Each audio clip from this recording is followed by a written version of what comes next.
Hello बच्चों, आज हमारे पास सैंपल पेपर का ये लास्ट क्लास है। इसके पहले वाले हमारे पास जो वीडियोस थे उसके अंदर डे 1 के अंदर हमने सेक्शन ए किया था, डे 2 पे सेक्शन बी और सी किया था, फिर सेक्शन डी किया था इससे पहले वाले क्लास में। बहुत इंपॉर्टेंट वो सारी क्लासेस थी। और आज हम लोग लास्ट सेक्शन करने आ रहे हैं केमिस्ट्री के सैंपल पेपर का क्लास 12 के लिए। क्वेश्चन नंबर 31 से हम स्टार्ट करेंगे। देखिए, सेक्शन ई की हमारे पास में बातचीत शुरू होने जा रही। देखिए आप यहां पर सेक्शन ई, क्वेश्चन को आप बहुत अच्छे तरीके से मेरे साथ साथ पढ़ लीजिए।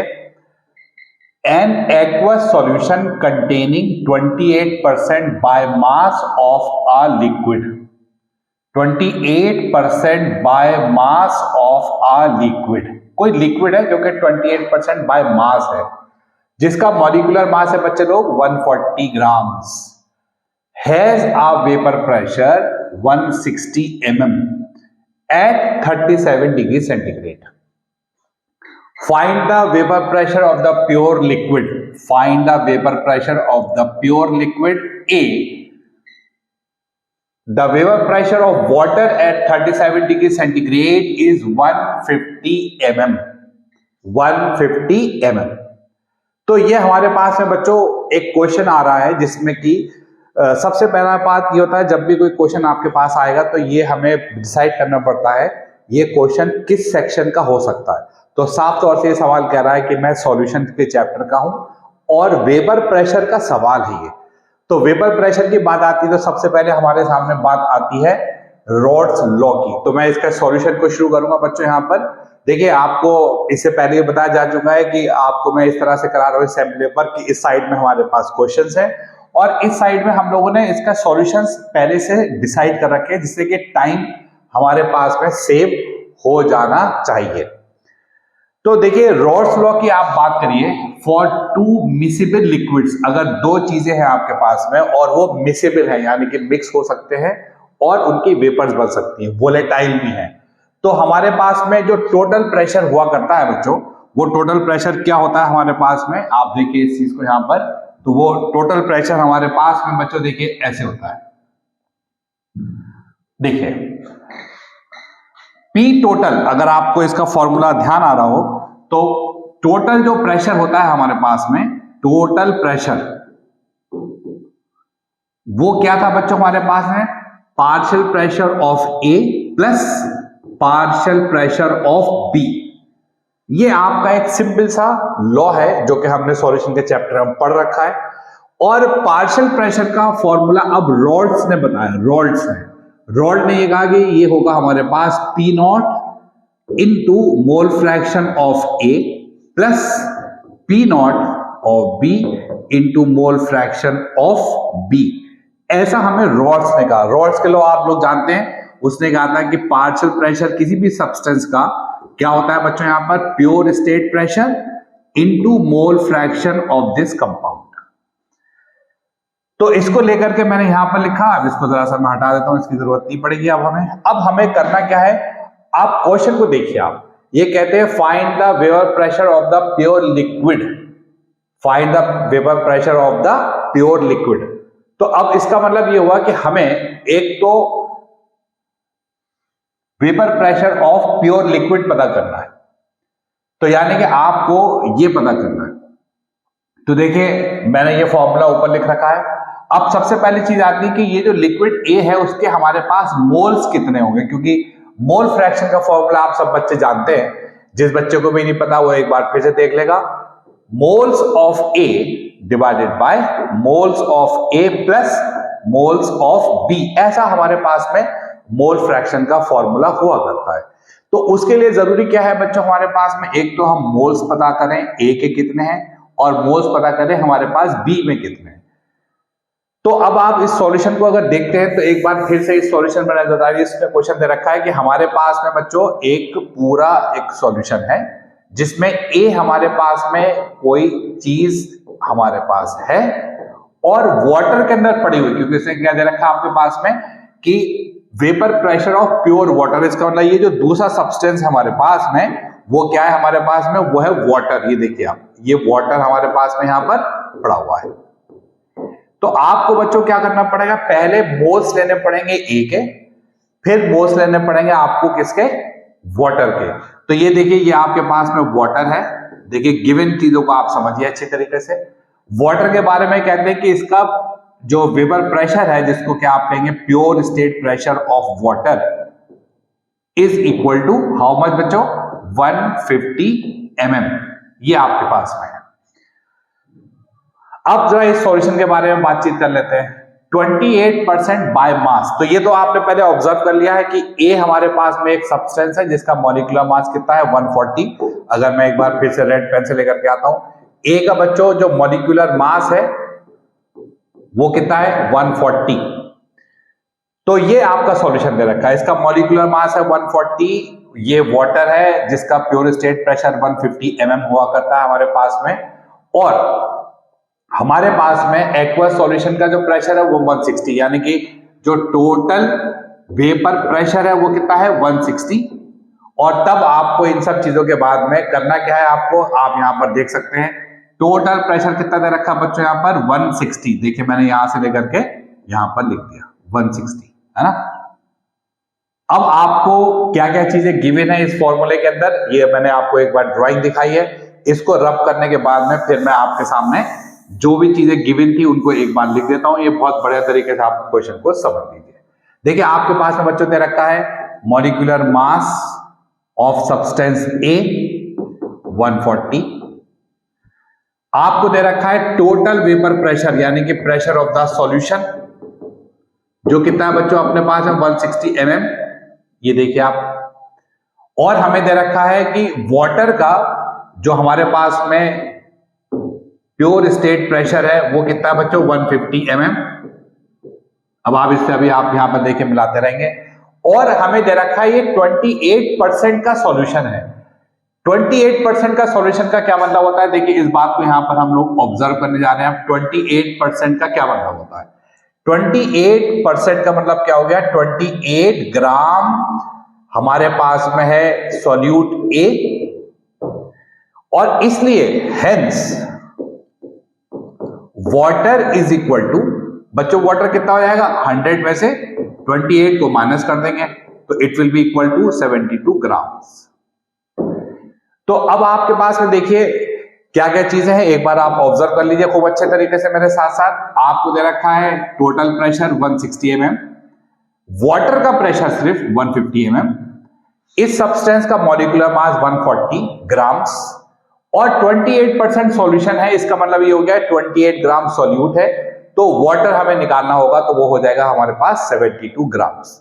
ये सब चीजों को मैं यहां से अब डिलीट कर देता हूं, और डिलीट करने के बाद में अब देखिए, अब मैं यहां पर जो मुझे अब करना है, देखिए अगर आप इस फॉर्मूले को फिर से ध्यान देंगे तो आपको ये पता चलेगा कि बच्चों हमारे पास में क्या चीज गिवन है क्या चीज गिवन नहीं है। देखिए अब आप ध्यान से, ये 160 पता चल चुका है आपको, ये pure state pressure to find, यही आपको निकालना है, और वाटर का प्योर स्टेट प्रेशर 150 आपको गिवन है। तो अब आपको क्या करना पड़ेगा, मोल फ्रैक्शन निकालना है ए का, मोल फ्रैक्शन निकालना है आपके पास में बी का।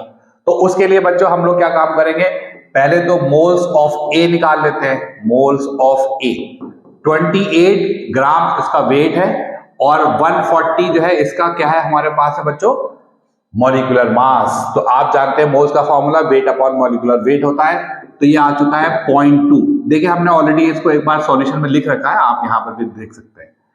इसी तरह से मोल्स ऑफ वाटर आप निकालेंगे, तो मोल्स ऑफ वाटर, ये अभी हम लोगों ने देखा था कितना आ रहा था, ये 72 ग्राम्स, और डिवाइड कर देंगे इसके मॉलिक्यूलर मास से। वाटर का मॉलिक्यूलर मास H2O का कितना होता है बच्चों, 18, तो ये हो गया हमारे पास में 4.0 मोल्स। तो देखिए दो चीज आ गई, मोल्स ऑफ ए आ गया हमारे पास में, और मोल्स ऑफ वाटर आ गए हमारे पास। अब आप समझ सकते हैं मैं इसके अगले स्टेप में क्या करने वाला हूं, मैं इसके बाद निकालने वाला हूं बच्चों इसका मोल फ्रैक्शन। तो यहां पर मैंने क्या काम करा, ये चीज आपको दिखाने के बाद अब मैं इसको हटा देता हूं, ठीक है। इसको हटा करके अब इस तरीके से बच्चों mole fraction of substance A कितना हो जाएगा, 0.2 divide by total moles, 2 + 4, this is equal to 0.2 divide by 4.2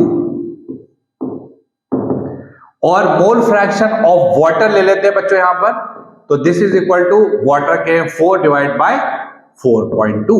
देखिए ध्यान से देखिए, ये आ गया आपके पास में मोल फ्रैक्शन एक चीज का और ये आ गया मोल फ्रैक्शन वाटर का। ध्यान से देख लीजिए आप, और अब आपको अंदाजा हो चुका होगा कि हम अपने टारगेट पर पहुंच चुके हैं।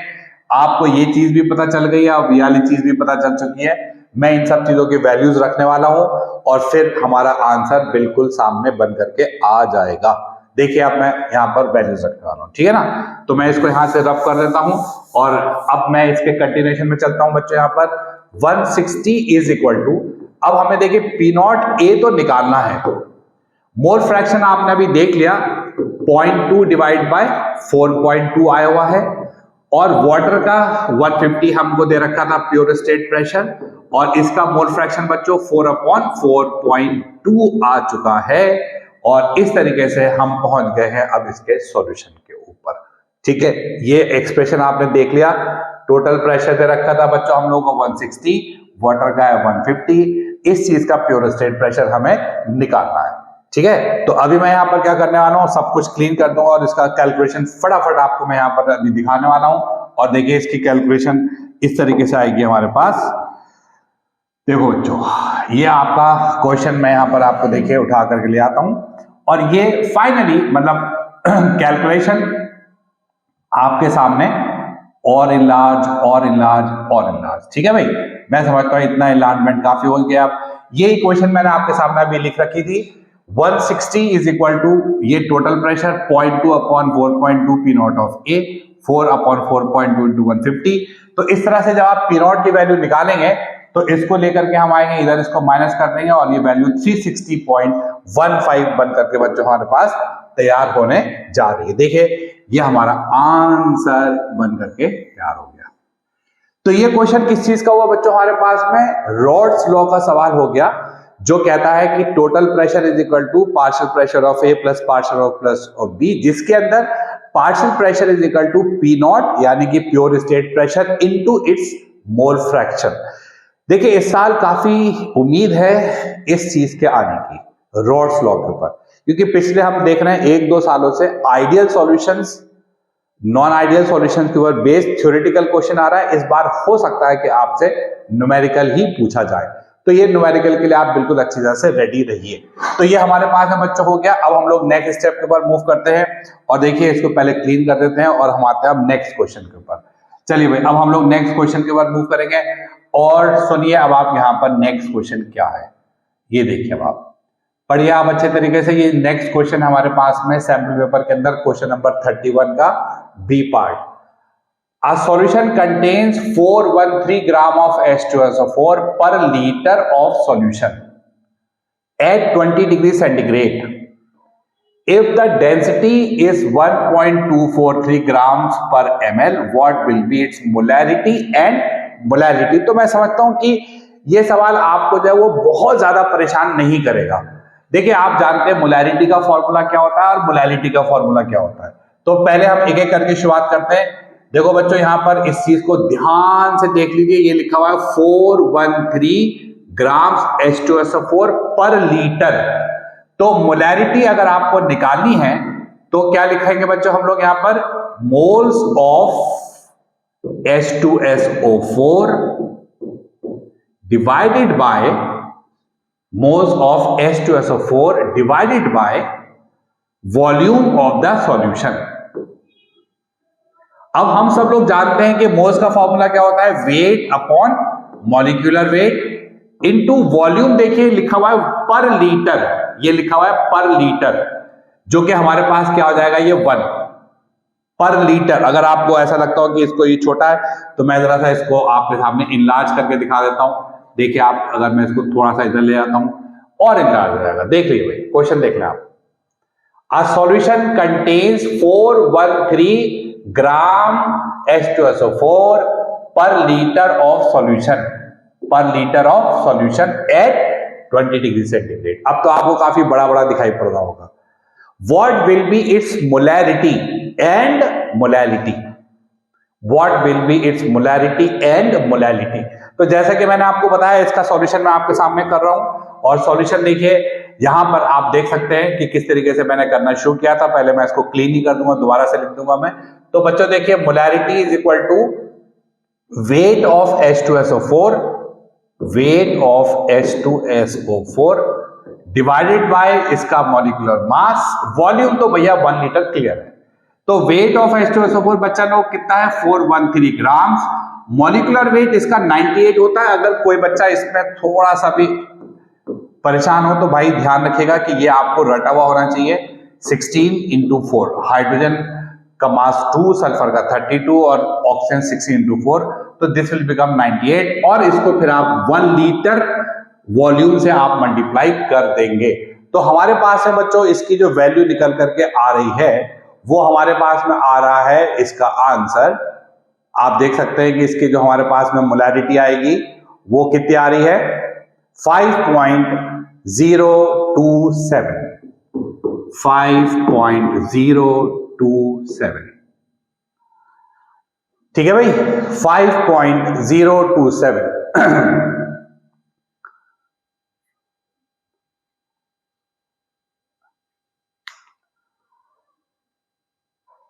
इसका आंसर में इसका जो कैलकुलेशन है इसके अंदर आप इसके आंसर में आप देख सकते हैं। तो 413 को आपने 98 से डिवाइड कर दिया और तब हमारे पास इसका आंसर जो है वो बन करके तैयार हो जाएगा। ठीक है ना। तो ये हमारे पास में हो गया, क्वेश्चन पूरा यहाँ पर कंप्लीट हो गया। चलो अगले स्टेप के ऊपर हम मूव करते हैं। अब इसने ये बोला है कि आपको यहाँ पर इसकी मोलैलिटी भी बतानी, मोलैलिटी भी बतानी है।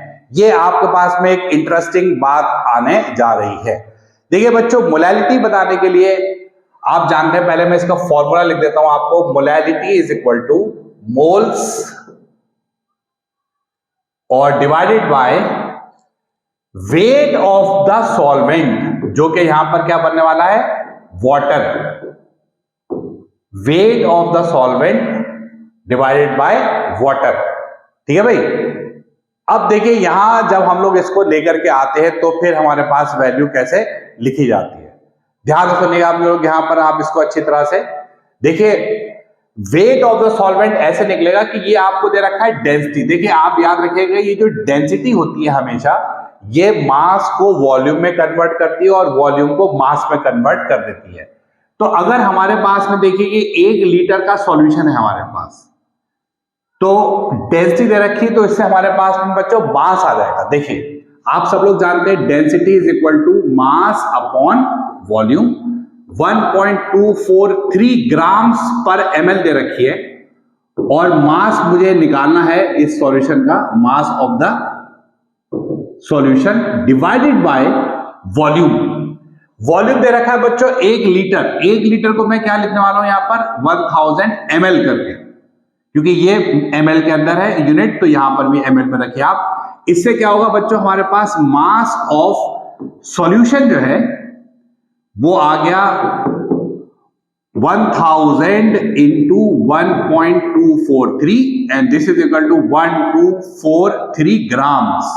क्या है, ये पूरे सॉल्यूशन का मास आया अभी आपके पास में, याद रखिएगा आप, ये पूरे सॉल्यूशन का मास आ चुका है। अब लेकिन रखना क्या है, मास ऑफ द सॉल्वेंट। तो अभी हम लोगों को क्या करना पड़ेगा, फिर इसके अंदर मास ऑफ द सॉल्वेंट निकालने के लिए फिर हमें इसमें से इसको माइनस करना पड़ेगा। देखिए यहां तक की बात हो चुकी है। तो मास ऑफ सॉल्वेंट आपके सामने लिखने जा रहा हूं मैं। तो this will be equal to how much, mass of solution minus mass of solute, है ना भाई, मास ऑफ सॉल्यूट। तो आप देख सकते हैं कि यहां पर मैं क्या करूंगा कि 1243 है इसका पूरे सॉल्यूशन का मास, इसको मिटा देता हूं। इसमें से सॉल्यूट क्या है अपने पास में बच्चों, 410.3 ग्राम H2SO4। इसको हम यहां से माइनस करते हैं, 410.3। तो हमारे पास में ये जो वैल्यू आ रही है ये बन करके तैयार हो रहा है बच्चों 832.7 ग्राम्स। ये क्या आ गया भाई साहब, देख रहे हैं आप यहां पर, ये आ गया हमारे पास में बच्चा party mass of the solvent. और तब हमारा क्वेश्चन जो है वो यहां पर अब मैं शुरू कर दूंगा, ठीक है ना। तो मोलैलिटी आप देखिए यहां पर लिख देता हूं मैं, मोलैलिटी इज इक्वल टू, ये क्या हो जाएगा हमारे पास में मोल्स, मोल्स का formula weight upon molecular weight 410.3 divided by इसका मॉलिक्यूलर मास कितना है भाई 98, है ना भाई, और मास आपके सामने रखा हुआ है 832.7, लेकिन ये ग्राम्स में है, तो आपको बच्चों लोग इसको 1000 से डिवाइड करके किलोग्राम में चेंज करना है, क्योंकि वेट ऑफ द सॉल्वेंट जो होता है ये बच्चों हमेशा केजी में लिया जाता है। तो ये हमारे पास इस तरीके से मोलैलिटी भी आ चुकी है। तो देखिए क्वेश्चन को एक बार आप देख लेंगे अच्छी तरीके से, मैं आपको क्वेश्चन को एक बार फिर से दिखा देता हूं, और देखिए आप इस क्वेश्चन को अब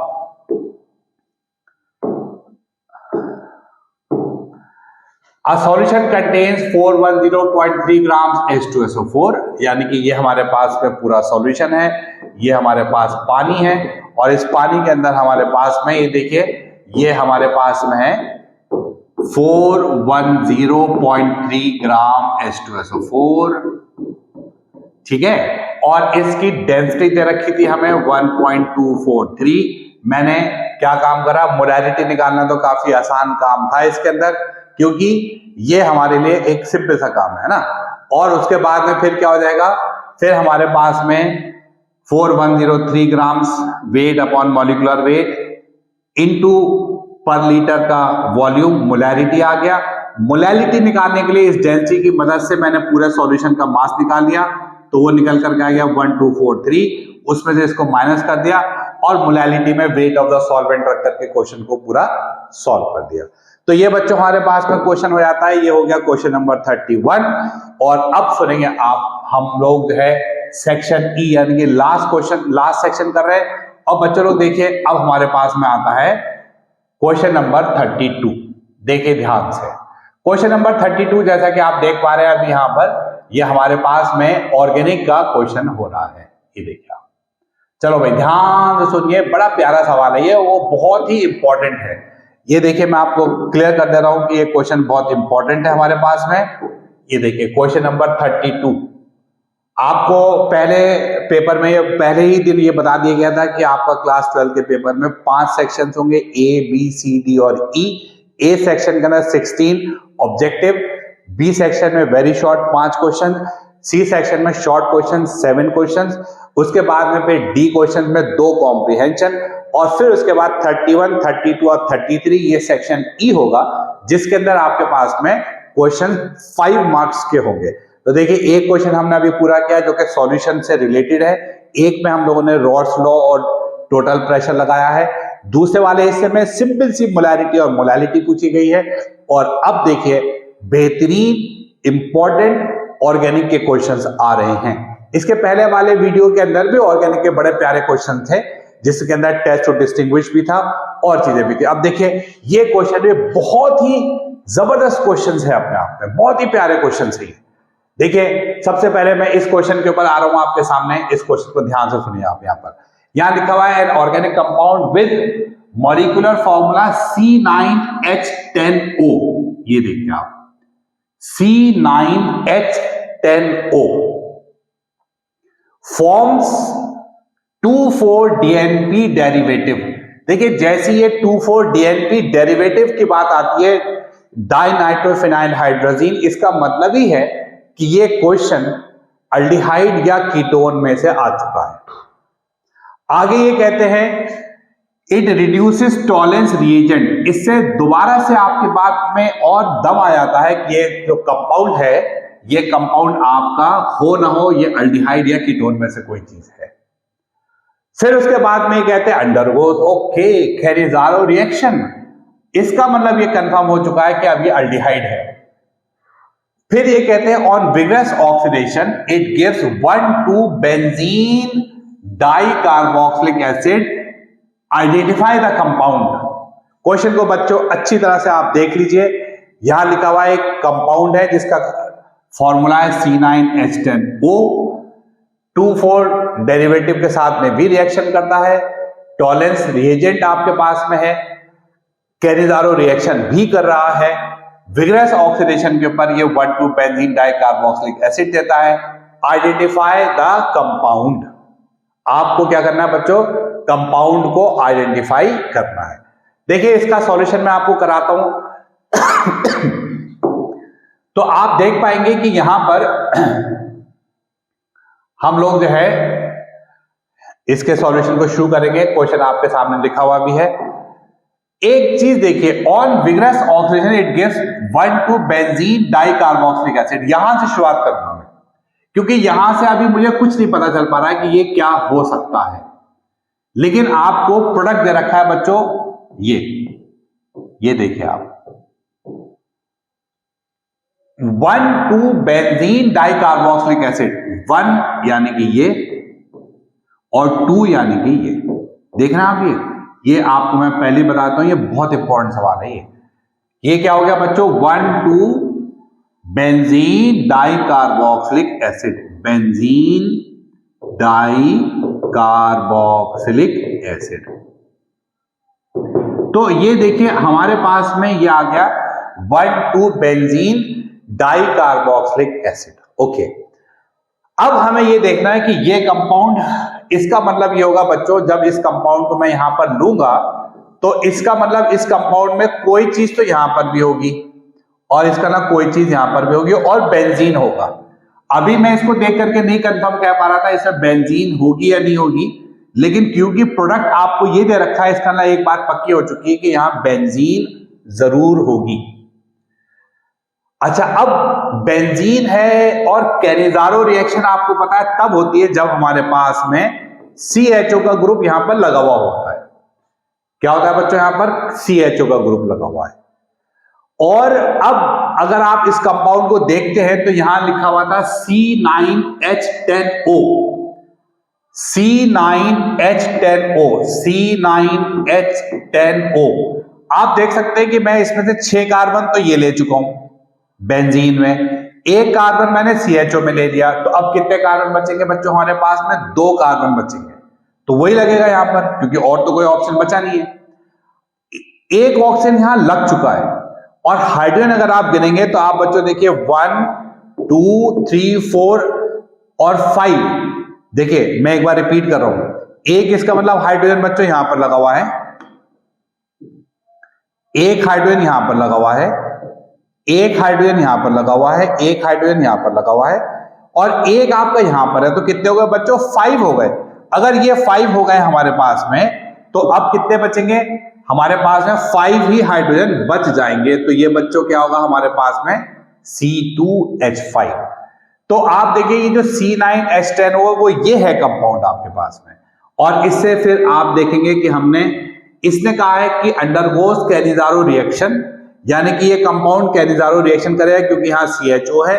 और विग्रस ऑक्सीडेशन, यानी कि अगर आप KMnO4 डालते हैं तो आपको मालूम है कि विग्रस वर्ड से क्या होता है कि जब भी आप KMnO4 के साथ में, अगर आप KMnO4 के साथ में ऑक्सीडेशन करते हैं तो कार्बन COH में कन्वर्ट हो जाते हैं। और कितने भी कार्बन हो, यहां पर आप ये मत कहिए सर ये 2 है यहां पर 1 बना है, यहां पर हाउसोएवर हाई कितने भी ज्यादा आपके कार्बन हो, मगर सब के सब कन्वर्ट होने वाले हैं COOH के अंदर, और ये CHO कन्वर्ट होने वाला है COOH के अंदर। और ये क्वेश्चन हमारे पास पूरा हो गया बच्चे। ये क्वेश्चन NCERT के अंदर ये एक अच्छा सा नेम रिएक्शन है, सॉरी नेम रिएक्शन कह रहा हूं, वर्ड प्रॉब्लम है। आप इसको खूब अच्छे तरीके से यहाँ पर देख लीजिए और यहाँ हो गया। अब देखिए कई सारे बच्चे कहते हैं सर खाली रिएक्शन हम अगर लिख करके आ जाएंगे तो नंबर मिल जाएंगे। देखिए आपको इसमें थोड़ा सा समझदारी दिखानी चाहिए, थोड़ी सी लैंग्वेज लिख देनी चाहिए। तो लैंग्वेज हमारे पास में बच्चों किस तरह से होगी, आप देखिए पहले मैं इसको क्लीन कर देता हूं और फिर मैं आपको देखिए दिखाता हूं इसकी लैंग्वेज जो है ना वो किस तरीके से आप एग्जामिनेशन के अंदर लिख करके आएंगे। देखिए ये लिखा हुआ है हमारे पास में लैंग्वेज इस तरह से। देखिए लैंग्वेज बच्चों इसकी हमने यहां पर लिख रखी है, यहां पर an organic compound with the molecular formula this, ये तो क्वेश्चन ही था हमारे पास में। अब ये कहते हैं कि देखिए एक बात तो ये समझ में आती है कि एक अल्डिहाइड है क्योंकि इसमें टॉलेंस रिएजेंट भी आ चुका है, 2,4-DNP डेरिवेटिव भी आ चुका है। दूसरी बात ये कैनिजारो रिएक्शन कर रहा है तो इसका ना केवल CHO ग्रुप है जो आपको मैंने यहां पर लगा के दिखा दिया। उसके बाद में कहते हैं on vigorous oxidation it gives 1,2 dioxic acid. देखिए विग्रस ऑक्सीडेशन से अल्काइल ग्रुप जो होते हैं, इनके ऑक्सीडेशन से हमारे पास में कंपाउंड बनकर तैयार हो जाता है। तो बस ये क्वेश्चन पूरा हो गया।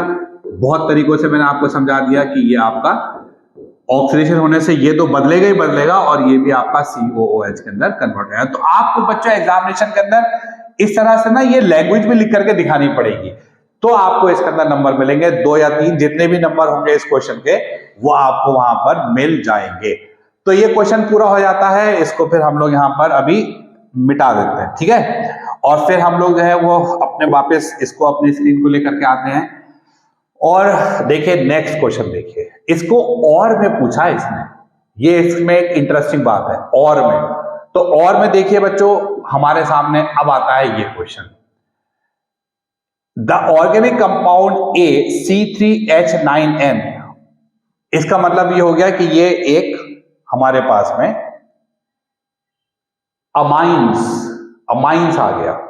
React with benzene sulphonyl chloride, benzene sulphonyl chloride. फौरन ये नाम आते ही आप समझ गए होंगे कि ये जो कंपाउंड है ये हिंसबर्ग टेस्ट पर आ चुके हैं। काय पर आ गए बच्चों? हिंसबर्ग। तो मैं एक क्वेश्चन बच्चों यहां पर करने जा रहा हूं आपके सामने। ये हिंसबर्ग टेस्ट आपके पास आ चुका है। तो देखिए हिंसबर्ग टेस्ट क्या कहता था। अच्छा आगे की बात सुनते हैं। To give insoluble in alkali, insoluble in alkali से हमें यह पता चला, इनसॉल्युबल इन अल्कली से बच्चों लोग हमें यह पता चल गया कि ये आपका 2 डिग्री अमाइन है, क्योंकि 1 डिग्री अमाइन जो होता है बच्चों वो आपका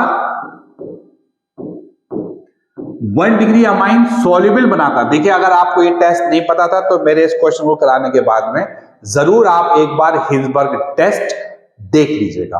तो यहां आपको ये बताया जा रहा है कि 1 डिग्री अमाइन सॉल्युबल होता है, 2 डिग्री अमाइन इनसॉल्युबल होता है, और यही टेस्ट होता है अमाइंस के 1 डिग्री और 2 डिग्री का। अब उसके बाद में सिर्फ उसने कहा आइडेंटिफाई कंपाउंड ए, तो ये 2 डिग्री होगा बच्चों। तो 2 डिग्री का मतलब क्या हुआ? अब हमारे पास देखिए 3 कार्बन है, तो इसका मतलब ये हो जाएगा कि 2 डिग्री कुछ ऐसे बन करके तैयार होगा।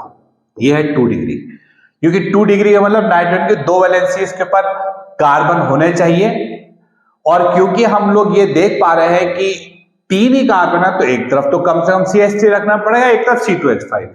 इसने ये नहीं कहा तो ये कंपाउंड पूरा हो गया हमारे पास। इसका नाम क्या हो गया बच्चों हमारे पास? N methyl. ये देखिए आप N के ऊपर मिथाइल और इथेन अमाइन, ये हो गया हमारा ये कंपाउंड।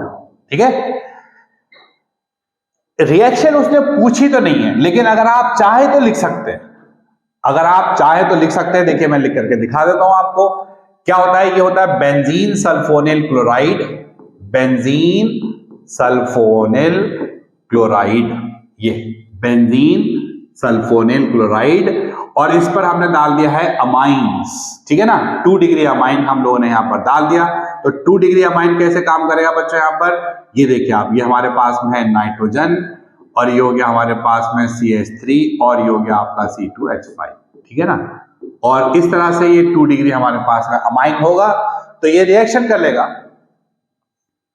और रिएक्शन करके ये हमारा कंपाउंड ऐसे बन करके तैयार हो जाएगा। ठीक है ना, SO और ये O, और N के ऊपर आ गया ये CH3, या आ गया C2H5, और ये जो भी कंपाउंड बना this is insoluble in alkali. Alkali के अंदर बच्चों ये डिसॉल्व नहीं होता है। तो ये हो गया आपके पास में क्वेश्चन नंबर 32 का ए पार्ट। अब मैं इसको क्लीन कर देता हूं आपके सामने, आपने इसको नोट कर लिया होगा, उतार लिया होगा, नहीं तो बाद में चेक करेंगे। नेक्स्ट क्वेश्चन के ऊपर अब हम लोग आते हैं यहां पर, और नेक्स्ट क्वेश्चन देखिए लास्ट इसका भी आपको दिखाई देगा पार्ट 32 का। On outline a synthesis of p bromo nitrobenzene from benzene in 2 steps. मतलब कहने का ये है आपको p ब्रोमो नाइट्रोबेंजीन बनानी है फ्रॉम बेंजीन। तो ये एक बहुत आसान सवाल है, मैं समझता हूं कि इसको मैं सॉल्व करूंगा तो आप फौरन समझ जाएंगे। ये है बेंजीन। पहले आपने इसमें क्या काम करा बच्चों? ब्रोमीन डाल दिया है Al-Br3 के प्रेजेंस में, और इससे हमारे पास में बच्चों ब्रोमीन बन जाएगा, और ब्रोमीन का कर दीजिए आप नाइट्रेशन H2SO4 के साथ। तो क्योंकि ब्रोमीन एक ऑर्थो एंड पैरा डायरेक्टर है, हर बच्चों को ये बात पता होगी, ऑर्थो एंड पैरा डायरेक्टर है। तो यानी कि ये क्या करता है, आने वाले किसी भी इलेक्ट्रोफाइल को पैरा पोजीशन के ऊपर पहुंचा देगा। तो हमारा आंसर हो गया रेडी। ये है ब्रोमीन, पैरा पोजीशन के ऊपर लग चुका है नाइट्रो, प्लस लग गया HBr। क्वेश्चन को एक बार देख लीजिए और इसके सॉल्यूशन को भी आप एक बार देख लीजिए। अब हम लोग मूव करने जा रहे हैं बच्चों लास्ट क्वेश्चन के ऊपर, और ये क्वेश्चन हमारे पास में है क्वेश्चन नंबर 33। तो आज हमारा ये सैंपल पेपर पूरा हो जाएगा। जिन लोगों ने अभी तक भी इसके पहले का सैंपल पेपर नहीं देखा था, तो बच्चों आप इसके पहले के जो वीडियोस हैं, आप कहेंगे वीडियोस सर्च करने पड़ेंगे, आपको सर्च करने के लिए परेशानी नहीं होगी, क्योंकि आपका ये प्लेलिस्ट के अंदर मैंने इसको पूरा डाल रखा है। ठीक है ना। चलो भाई क्वेश्चन को देखना शुरू करिए। क्वेश्चन नंबर 33 जो कि बोर्ड का लास्ट क्वेश्चन के तौर पर यहां आएगा आपके पास में। Compare the chemistry of actinoids and lanthanoids with reference to electronic configuration, oxidation state and chemical reactivity. ये क्वेश्चन बच्चों मैं फिर से बता दूं, एनसीईआरटी के अंदर आपके पास है एक्सरसाइज में क्वेश्चन। फिलहाल आपसे कहा गया है लैंथेनोइड्स को और एक्टिनोइड्स को आप कंपेयर करिए with reference to electronic configuration, oxidation state और केमिकल रिएक्टिविटी। थ्योरेटिकल क्वेश्चन है, तो मैं यहां पर क्या करता हूं कि ये आपको मैं लैंग्वेज में पढ़वा देता हूं, जिससे कि हमारा टाइम भी सेव हो जाएगा, है ना भाई। तो देखिए ये हमारे पास में क्वेश्चन आ रहा है और ये आपका क्वेश्चन ये तैयार हो गया हमारे पास। देखिए भाई, compare the chemistry of lanthanoids and actinoids, और देखिए ये आपका आंसर पूरा रेडी है। बहुत आसान सा सवाल है। देखिए आपको करना क्या है कि आपको जो है यहां पर ये करना होगा। देखिए इधर क्वेश्चन लिखा हुआ भी है, उधर मैं आपको इसका सॉल्यूशन दिखाने जा रहा हूं। बहुत आसानी से आप इस बात को समझ सकते हैं। देखिए इलेक्ट्रॉनिक कॉन्फ़िगरेशन अगर आपको मालूम है कि लैंथेनोइड्स के अगर नहीं पता तो याद कर लीजिएगा आज से, Xe4F1, Xe का मतलब है ज़ेनॉन, 4F1 से लेकर के 14 तक। 5D में कुछ एलिमेंट्स में एक इलेक्ट्रॉन होता है और उसके बाद आ जाता है हमारे पास 6s2। ये बिल्कुल आपको याद होना चाहिए, नहीं याद है तो आज से याद कर लीजिए, रट लीजिए आप। और एक्टिनोइड्स का होता है रेडॉन, और तब आपके पास में ये बन करके तैयार हो जाता है। अगर मैं इसको आपको अपने हाथ से लिख करके दिखाऊं तो कुछ इस तरीके से आएगा। पहले हम ऑक्सीजन स्टेट को भी पढ़ लेते हैं, आप इसको मैं हट जाता हूं साइड में, बोलता रहता हूं खाली। ऑक्सीजन स्टेट्स के बारे में आप कंपैरिजन कैसे करेंगे यहां पर। अच्छा देखिए एक थोड़ा सा करेक्शन आप कर सकते हैं, ये 2 बार लिखा हुआ है तो आप एक बार को अवॉइड कर सकते हैं ना, एक ही बार लिख सकते हैं। ऑक्सीजन स्टेट में क्या होता है, इन लोगों की कई सारी ऑक्सीजन स्टेट होती है। इसको हम लोग कहते हैं मल्टीपल ऑक्सीजन स्टेट या वेरिएबल ऑक्सीजन स्टेट। और उसके पीछे क्या होता है हमारे पास में कि इनके ऑक्सीजन स्टेट्स के अंदर जो होती है वो बहुत सारी होती है, +2 और +4 ऑक्सीजन स्टेट होती है, उसके अलावा +3 भी होती है किसके अंदर, लैंथेनोइड्स में। और एक्टिनोइड्स के अंदर बहुत ज्यादा होती है। एक्टिनोइड में ये जो है ना वो काफी ज्यादा वेरिएबल ऑक्सीजन स्टेट्स होती है। बस आपको ये लिख करके आना होगा। केमिकल रिएक्टिविटी आपको याद करनी पड़ेगी। क्या लिखा हुआ है केमिकल रिएक्टिविटी में, lanthanoids with high electropositivity exhibit chemical reactivity almost identical lanthanoid. Actinoids भी इलेक्ट्रोपॉजिटिव होते हैं, हाईली रिएक्टिव होते हैं and are more reactive than lanthanoids. तो ये आपको पूरा आंसर लिखा हुआ है, मैं इसको क्लीन कर देता हूं, आप चाहे तो इसको नोट कर सकते हैं और एग्जामिनेशन में पढ़ सकते हैं। और अगर आपने इसको एनसीईआरटी के क्वेश्चंस की एक्सरसाइज से पढ़ रखा है, अपने तरफ से कोई आंसर लिख रखा है, आप उसको याद करके जा सकते हैं। अब बच्चों हम लोग क्या करते हैं, अब आते हैं नेक्स्ट क्वेश्चन के ऊपर, और वो नेक्स्ट क्वेश्चन हमारे पास में कुछ इस तरीके से है। नेक्स्ट क्वेश्चन को आप देखिए यहाँ पर क्या लिखना है हम लोगों ने यहाँ पर, और वो ये है। देखिए ये आपने अभी देखे क्वेश्चन नंबर 33 को देखा था, अब क्वेश्चन नंबर 33 का नेक्स्ट पॉइंट आ रहा है लास्ट, ये है बी पार्ट हमारे पास। देखिए बी पार्ट आप देख सकते हैं कि हमारे पास में डी ब्लॉक का है। How would you account for the following, how would you account for the following. देखिए ये क्वेश्चन आप यहां पर ध्यान से देखिए, बहुत इंपॉर्टेंट सवाल है ये लास्ट के दो क्वेश्चन जो आए ना डी ब्लॉक के, both are very very important. Of the D4 species, D4 species में Cr+2 इज स्ट्रांगली रिड्यूसिंग, ये एनसीईआरटी में 2 बार पूछा गया सवाल ये। while Mn+3 is strongly oxidising. ये सवाल करने के लिए हम लोग देखते हैं अभी क्या करना है हमको यहां पर, कि अगर मैं इसके आंसर को यहां पर आपके सामने लेकर के आता हूं तो आप देखिए क्या करते हैं हम लोग। मैं इसको बड़ा भी कर सकता हूं आपके सामने, और देखिए ये आपका ऐसे आंसर आएगा। देखिएगा बड़ा जबरदस्त इसका वो है, इंपॉर्टेंस है इस सवाल की, तो आप जरा बहुत ध्यान से इस क्वेश्चन को देख लीजिए। देखिए क्या होता है बच्चों, कोई भी चीज हमारे पास में ऑक्सीडाइजिंग कब होती है और रिड्यूसिंग कब होती है, इसको आप ध्यान से सुन लीजिए। आपको यहां पर थोड़ी, क्योंकि ये सवाल बहुत इंपॉर्टेंट है, मैंने आपको पहले बता दिया this is very very important, तो इसके लिए आपको क्या करना पड़ेगा, सवाल को समझना होगा। देखिए इलेक्ट्रोड पोटेंशियल आप याद कर लीजिएगा, इलेक्ट्रोड पोटेंशियल ऑफ, ये गिवन नहीं होगा बच्चों, आपको खुद याद करना पड़ेगा। Of this value is equal to, मैं आपसे रिपीट कर रहा हूं, आपको खुद से याद करना पड़ेगा। और इलेक्ट्रोड पोटेंशियल ऑफ Mn+2 जो है आपके पास में, Mn+3/Mn+2, इसकी वैल्यू आपको खुद से याद करनी पड़ेगी 1.57 वोल्ट।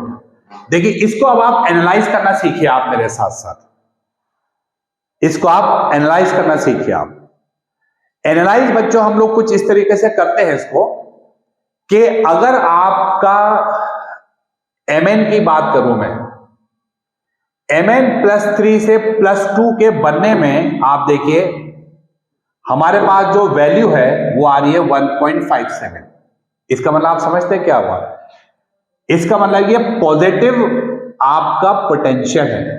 बच्चों इसका एनालिसिस सुन लीजिए आप। इट मींस, देखिए नीचे वाले के लिए कह रहा हूं, positive electrode potential means Mn+3 will obtain Mn+2 easily। क्या करेगा बच्चों, ये आसानी से ऑब्टेन कर लेगा। क्या करेगा ये, क्योंकि ये पॉजिटिव है। पॉजिटिव का मतलब होता है पॉजिटिव रिस्पॉन्स, कि हम चाहते हैं कि Mn+3 से Mn+2 बन जाएं, क्योंकि हमारा पॉजिटिव इलेक्ट्रोड पोटेंशियल है।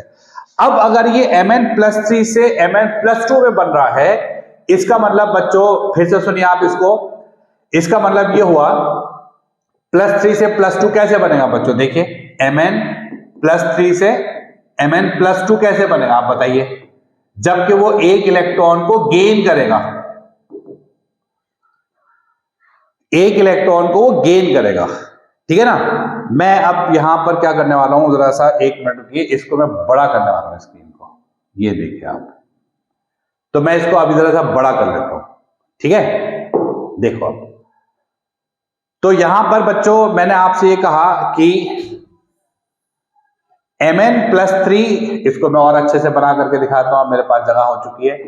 Mn+3 बहुत आराम से बनना चाह रहा है Mn+2 इलेक्ट्रॉन को गेन करके। अब ये इलेक्ट्रॉन को जब गेन करता है तो इसका मतलब क्या हो जाता है, ये सेल्फ रिडक्शन। और बच्चों सेल्फ रिडक्शन का क्या मतलब होता है, आप सोच रहे हो शायद राइटिंग, हाँ भाई राइटिंग तो यार थोड़ी सी मेरी खराब है। सेल्फ रिडक्शन, अब देखिए सेल्फ रिडक्शन जिस चीज का होता है वो कहलाता है एक बहुत ही प्यारा सा ऑक्सीडाइजिंग एजेंट। क्या कहलाता है बच्चों, ये ऑक्सीडाइजिंग एजेंट। तो फिर से सुनिए आप मेरे साथ साथ इस सवाल को, क्या कर रहा हूं मैं इस क्वेश्चन में, ध्यान से देख लीजिए आप। यहां पर मैंने एक बार फिर से इस कलर से ले लिया थोड़ा सा आपको दिखाने के लिए। Mn+3 से Mn+2 का पोटेंशियल है 1.57 पॉजिटिव है, इसका मतलब ये +3 +2 में चेंज होना चाहता है, यानी कि वो एक इलेक्ट्रॉन को गेन करना चाहता है, यानी कि वो अपना सेल्फ करना चाहता है बच्चों, यहां पर सेल्फ करना चाहता है वो अपना रिडक्शन। क्या करना चाह रहा है वो? रिडक्शन। और देखिए कोई भी चीज जब अपना सेल्फ रिडक्शन करती है उसे हम लोग कहते हैं ऑक्सीडाइजिंग एजेंट। तो इस तरह से Mn+3 जो है वो क्या हो गया हमारे पास में एक बढ़िया सा ऑक्सीडाइजिंग एजेंट। तो ये तो हो गई कहानी इसकी। अब जरा सुनिए कहानी आप मेरे साथ साथ, किस चीज की भाई? अब आप सुनने वाले हैं इसी तरह से क्रोमियम की कहानी है। अब क्रोमियम की वैल्यू मैंने आपके सामने लिख रखी है बच्चों, ये ठीक है ना। तो क्रोमियम की वैल्यू है नेगेटिव।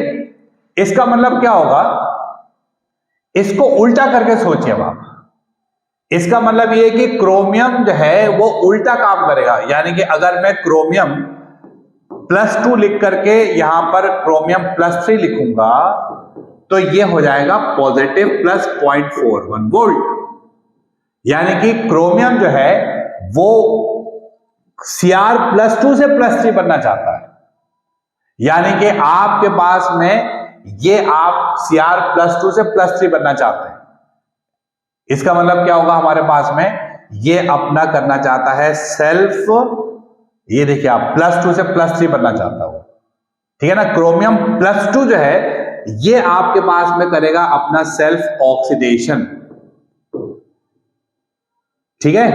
और इसका मतलब क्या हो जाएगा हमारे पास में? ये बन गया एक आपका रिड्यूसिंग एजेंट। ये वैल्यूज याद करेंगे आप। तो क्रोमियम +2 से +3 बच्चों कैसे बनता है? आप सब लोगों को पता है कि +2 से कोई भी चीज +3 कैसे बनती है भाई? आप बता सकते हैं ना? एक इलेक्ट्रॉन को लूज करके, यानी कि सेल्फ ऑक्सीडेशन करके, और जो चीज अपना सेल्फ ऑक्सीडेशन करेगी it will act as a reducing agent. अब अगर मैं इसको बहुत ही शॉर्ट में कर देता हूं, सब कुछ अगर मैं आपके सामने इसको पोटेंशियल को लेकर के, आप कहते हैं सर इतना लंबा चौड़ा याद करके जाना पड़ेगा या क्या करना पड़ेगा? टेंशन मत लो आप। देखिए पहले तो इस क्वेश्चन को एक बार फिर से समझिए, उसका कहना क्या चाह रहा था। मैं अब आपके सामने ये क्वेश्चन को लेकर के आ रहा हूं और क्वेश्चन आपके पास में ये है। देखिए क्वेश्चन लेकर के आ जाए भाई आपके सामने एक बार फिर से, ये आ गया। बहुत ही प्यारा सवाल है ये। ऑफ द D4 स्पीशीज, कई सारे बच्चे तो फिर से मुझसे कहते हैं सर ये क्या मतलब हुआ? भैया देखो बहुत आसान सा मतलब है। क्रोमियम का एटॉमिक नंबर है 24, आर्गन 18, 4s2 और 3d4। इसका मतलब जब आप क्रोमियम +2 बनाओगे तो ये क्या हो जाएगा? आर्गन 18 और 4s0 और 3d4। कभी कभी बच्चे मुझसे कुछ कहते हैं सर ये तो 3d5 होता है। बिल्कुल सही बात है, ये आप 3d5 करके भी लिख सकते हो, ठीक है ना। आप चाहें तो इसको 3d5 करके भी लिख सकते हैं। ये कहलाता है 3d4। ये जो इसने क्वेश्चन दिया ना आपको कि ऑफ द 3d, ये है d4। इसी तरह से इसने कहा है Mn के बारे में बात करो भाई, तो इत्तेफाक से Mn भी जो होता है, Mn का एटॉमिक नंबर है आपका 25। तो अब आपके पास में आर्गन 18, 4s2 और 3d5। तो अब अगर आप Mn+3 करोगे बच्चों लोग, Mn+3 करेंगे तो ये क्या हो जाता है आपके पास में? आर्गन 18, 4s0 और 3d4। अब यहां से कहानी शुरू हुई है। अब आप समझे ना क्वेश्चन को? एक बार क्वेश्चन को जरा एक बार समझ लीजिए आप सब बच्चों। यहां पर कहानी ये शुरू हुई है, ये कह रहे हैं कि क्रोमियम का जब आपके पास में 3d4 है तो ये तो है आपका एक रिड्यूसिंग एजेंट। ये क्या है बच्चों? यहां पर आपके पास में एक रिड्यूसिंग एजेंट है। जबकि Mn+3 जो आपके पास में ये आ रहा था 3d4, ये आपके पास में क्या है बच्चों? यहां पर इनके हिसाब से ऑक्सीडाइजिंग एजेंट है। इसी बात को मैंने आपको समझाया है। इसके लिए आपको करना क्या पड़ा? बस इसके अंदर एक थोड़ी सी मेहनत करनी पड़ी, इनके वैल्यूज को याद करना पड़ेगा। Mn का एक बहुत ही शानदार हमारे पास में जो है वो पोटेंशियल आपको मैंने कहा याद कर लीजिएगा। Mn+3 से Mn+2 के बनने पे 1.57 वोल्ट है, यानी कि Mn+3 से इलेक्ट्रॉन गेन करके वो 1.57 वोल्ट में जाना चाहता है। इलेक्ट्रॉन गेन करेगा सेल्फ रिडक्शन, और इसीलिए क्या हो गया? Oxidising agent.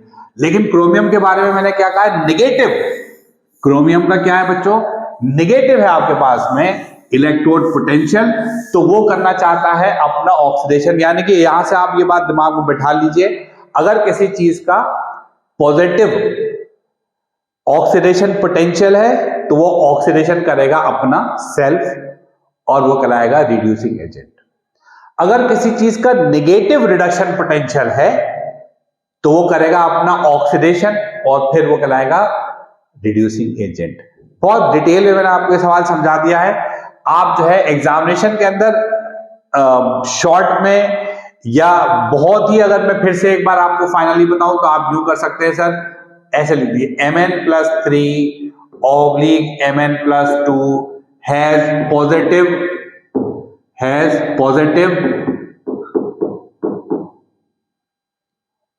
Reduction potential. देख रहे हैं आप, ये पॉजिटिव रिडक्शन पोटेंशियल, इसलिए अंडरगोज सेल्फ रिडक्शन, और इसीलिए ये क्या हो गया हमारे पास में ऑक्सीडाइजिंग एजेंट। और यही बात अब आप दोबारा से करेंगे क्रोमियम के लिए कि क्रोमियम का हमारे पास में Cr+2 का अगर हम देखते हैं तो आप यहां पर कहेंगे सर इस केस में हमारे पास में क्या है, नेगेटिव रिडक्शन।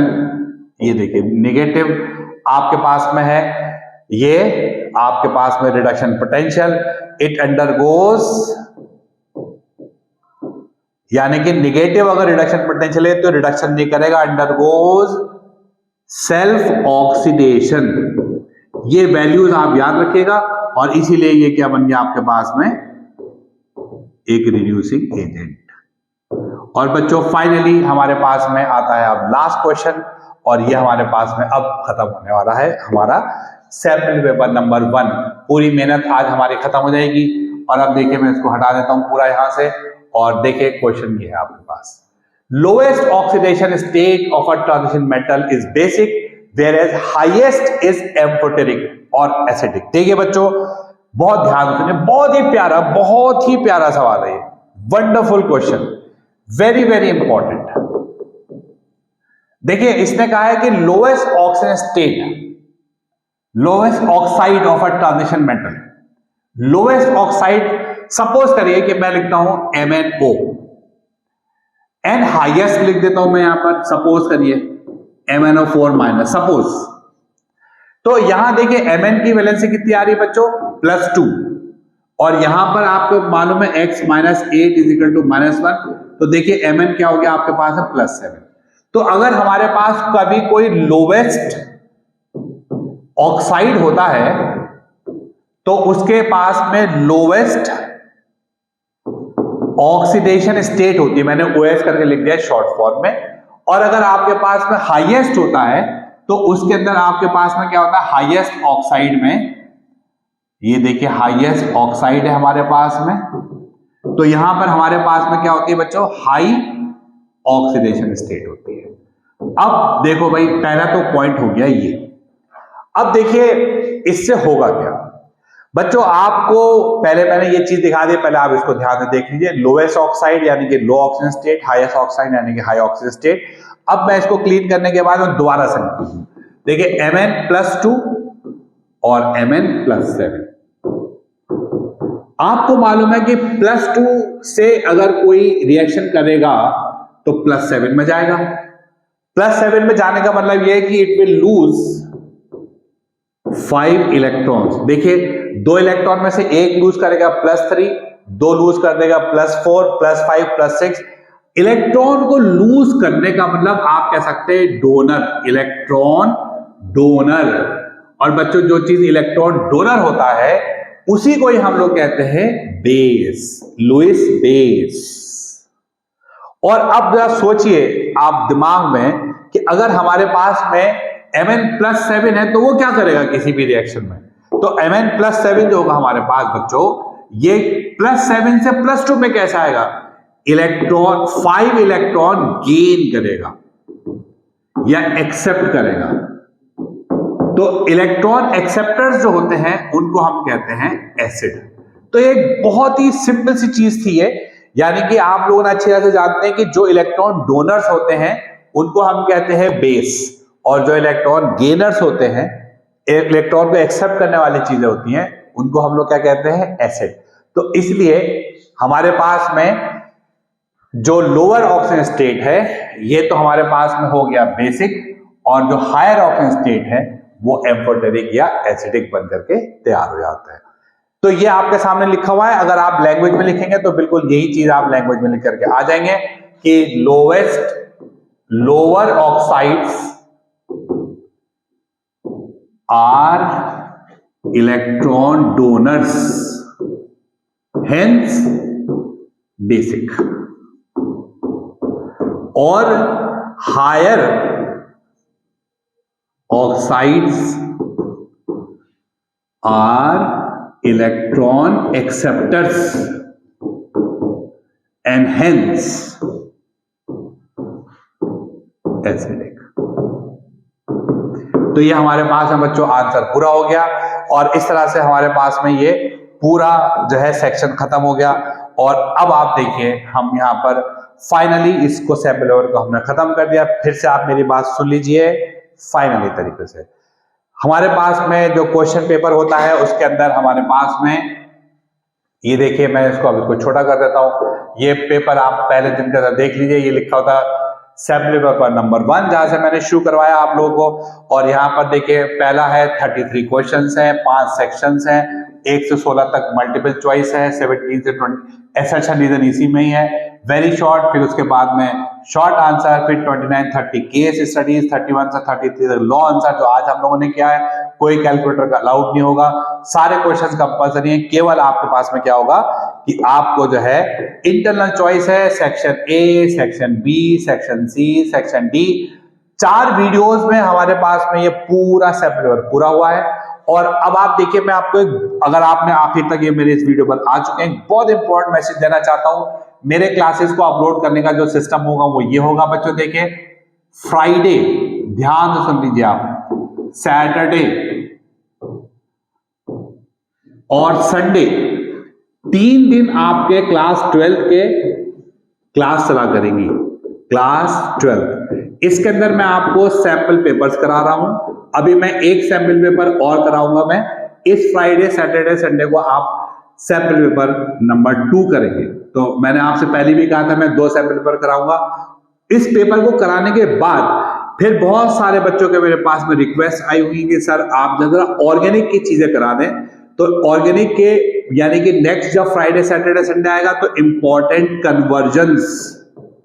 देखिए अभी हमारा पेपर मार्च के एंड में, 27 मार्च को, सॉरी फरवरी के एंड में, तो वी हैव एनफ टाइम, मेरे पास 1 महीना। मैं आपको बहुत शानदार तैयारी कराने वाला हूं। Important convergence, important mechanism, important word problems, ध्यान से सुन लीजिए आप, बहुत बढ़िया बढ़िया आपको वर्ड प्रॉब्लम्स कराने वाला हूं।